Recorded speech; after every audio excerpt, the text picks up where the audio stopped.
அடிக்கிற வெயிலில் புதுசாக எந்த செடியும் வைக்கலனாலும் இருக்கிற கொஞ்சம் செடியை காப்பாற்றுறது ஒரு பெரிய சவாலாக இருக்குது. வீட்டில் இருக்கவங்கள பார்க்குறோமோ இல்லையோ, மாடித்தோட்ட செடிங்களுக்கு கேர் கொஞ்சமாவது கொடுத்தாதான் அதுங்களும் நமக்கு ஓரளவாவது ஈல்டு தரும். இதுக்காக நாங்கள் இன்றைக்கி பெரிய க்ரோ பேக்கு, சின்ன க்ரோ பேக்கு இப்படின்னு எல்லா க்ரோ பேக்கும் ஏற்கனவே கலந்து வச்சுருக்க மண் கலவை எடுத்து இந்த கொளுரால் போட்டு விடுறோம். மண் ஒவ்வொரு க்ரோ பேக்லேயும் ஏற்கனவே 3/4 அளவுக்கு இருக்குது. அதனால் மறுபடியும் அது மேலேயே மண்ணை சேர்த்தா மண்ணோட அளவு அதிகமாகிடும்ன்றதுக்காக இப்போ சேர்க்குற அளவுக்கு மண்ணை வெளியே எடுத்துட்டு மறுபடியும் அதில் சேர்க்குறேன்.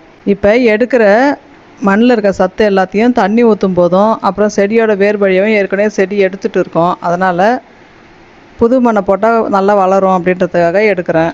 ஆடிப்பட்டத்தில் மட்டும் முடிஞ்ச அளவுக்கு சைடில் இன்னும் கொஞ்சம் அதிகமாக எடுத்துகிட்டு மண்ணை மாற்றுவோம். இப்போ இந்த சீசனுக்கு இது போதும்னு இந்த அளவுக்கு மட்டும் எடுத்துகிட்டு போட்டு விடுறேன். இந்த வேலைங்களை செய்ய நான் மட்டும் இல்லாத என் பையனும் என் ஹஸ்பண்டும் ஹெல்ப் பண்ணுறாங்க. அதுவும் இல்லாமல் ஹெல்ப்புக்கு வெளியிலேருந்து ஒரு ஆளும் வச்சுருக்கோம். நாங்கள் எல்லோரும் சேர்ந்தால் தான் இந்த வேலைங்கள்லாம் ஆகும். இதுக்கு அடுத்ததாக நான் க்ரோ பேக்கில் இன்றைக்கி வளர்ந்துருக்க களைச்செடிங்கள்லாம் பிடுங்கி விடுறேன். கீரை செடி அப்புறம் துளசி செடி இது போல் பயனுள்ள செடிங்களாக இருந்தாலும் கொஞ்சம் மட்டும் தேவைக்கு எடுத்து வேறு க்ரோ பேக்கில் நட்டுட்டு மீதி வளர செடி எல்லாத்தையும் பிடுங்கி விட்டுடுறேன். இதுக்கப்புறம் க்ரோ பேக்கில் இருக்க மண் கலவை எல்லாத்தையும் கிளறி விட்டுக்கிறேன். இந்த கொத்தனார் யூஸ் பண்ணுற கொளுறு தான் நான் இப்போ கிளறதுக்காக யூஸ் பண்ணுறேன். இது எனக்கு ரொம்ப யூஸ்ஃபுல்லாக இருக்குது.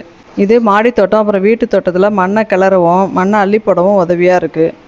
இந்த கம்பி மாதிரி இருக்கிறது அப்புறம் இந்த களைக்கொத்து இதோடலாம் விட இந்த கொளுறு தான் எனக்கு ரொம்ப யூஸ்ஃபுல்லாக இருக்குது.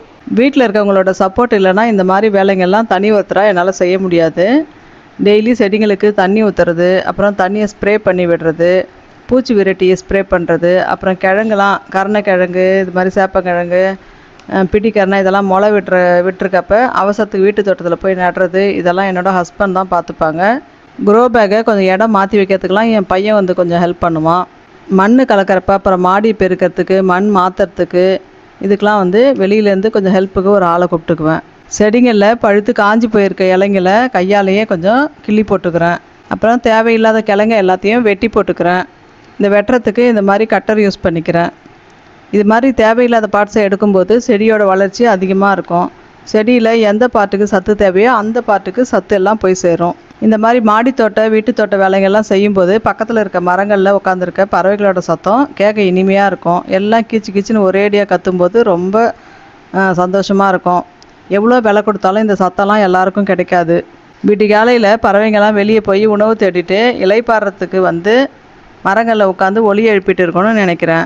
நாங்கள் மாடி தோட்டத்துக்கு போனாவே எங்கள் வீட்டு குட்டி பையனும் கூடவே வந்துடுவான். எப்போவுமே ஸ்ப்ரேயர் பாட்டிலில் ஒன்று எடுத்து வச்சுட்டு தண்ணி ஊற்றுறது அவனுக்கு பிடிச்ச ஒரு ஹாபி. மண்வெட்டி கூட அதால் தூக்க முடியாது. எங்கள் கூடவே சேர்ந்து மண் அள்ளி போடுறதுலையும் தண்ணி ஸ்ப்ரே பண்ணுறதுலையும் செடிங்களுக்கு தண்ணி ஊற்றுறதுலையும் தான் அதுக்கு ரொம்ப பொழுதுபோக்காக இருக்கும். எல்லா வேலையும் முடிச்சுட்டு இன்றைக்கி அறுவடையை கொஞ்சம் கீரைங்க, தக்காளி பழம், வெண்டைக்காய் எல்லாத்தையும் பறிச்சுட்டு வந்தோம். பறித்த கீரையை வச்சு கீரை கடையல் செஞ்சு வாழைக்கருவாடு பொரியல் பண்ணேன். கீரை கடையிலுக்கும் வாழைக்கருவாடு பொரியலுக்கும் சூப்பர் காம்பினேஷனாக இருக்கும். எங்கள் வீட்டிலே பறித்த ஆர்கானிக் கீரை கடையில் வச்சு இன்னைக்கு சமையலை முடிச்சிட்டோம். இயற்கையை நேசிப்போம். இது போல் சமையல் கார்டன் பற்றின வீடியோஸ் பார்க்கணுன்னா நம்ம சேனலை சப்ஸ்கிரைப் பண்ணி வச்சுக்கோங்க.